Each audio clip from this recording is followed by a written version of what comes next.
नमस्कार। कक्षा 7 संस्कृत के प्रथम पाठ पुनरावलोकनम में पिछले 2 वीडियो में हमने पुल्लिंग व स्त्रीलिंग शब्दों के वाक्यों को एक वचन, द्विवचन व बहुवचन में अर्थ सहित जाना। आज हम इसी क्रम में नपुंसक लिंग शब्दों के एक वचन, द्विवचन व बहुवचन के वाक्यों को जानेंगे। नपुंसक लिंगम यानी नपुंसक लिंग। नपुंसक लिंग में वे शब्द आते हैं जो ना ही स्त्रीलिंग होते हैं और ना ही पुल्लिंग होते हैं। यहाँ पहले चित्र में देखिए, एक पात्र है और वाक्य है दधि पात्रे अस्ति, अर्थात दही बर्तन में है। यह एक वचन है। अगले चित्र में 2 पात्र है और वाक्य है दधिनी पात्रयोः स्तः, अर्थात दही 2 पात्रों या बर्तनों में है। ये द्विवचन है।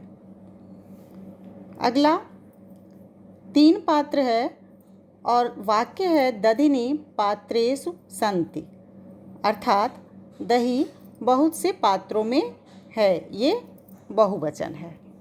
इसी प्रकार अगले चित्र में पुष्पों का चित्र बना हुआ है और वाक्य है मधु पुष्पेषु भवति, अर्थात शहद फूलों में होता है। ये एक वचन है।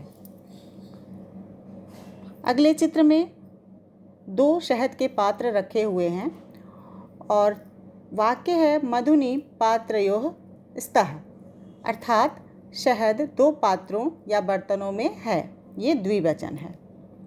अगले चित्र में एक वृक्ष है और वृक्ष पे बहुत सारे मधु के छत्ते लगे हुए हैं और वाक्य है मधुनि मधु के कोशेषु सन्ति, अर्थात शहद बहुत सा शहद मधुमक्खियों के छत्ते में है।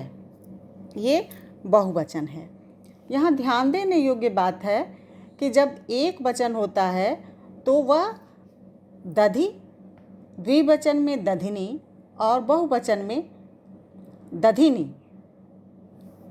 इसी प्रकार है के लिए एक वचन में अस्ति, द्विवचन में स्तः और बहुवचन में सन्ति का प्रयोग होता है।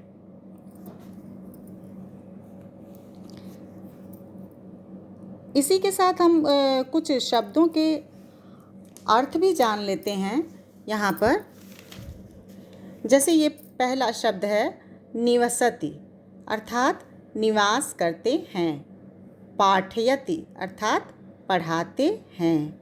कुर्वन्ति, अर्थात करते हैं। वेदाभ्यासम, अर्थात वेदों का अभ्यास। धेनुः, अर्थात गाय। गोष्ठे, अर्थात गौशाला में। मधुकोशेषु, अर्थात मधुमक्खियों के छत्ते में। परिणमति, अर्थात रूपांतरित होता है अथवा परिवर्तित होता है। पात्रयोः, अर्थात 2 पात्रों में। कुट्याम, अर्थात कुटिया में।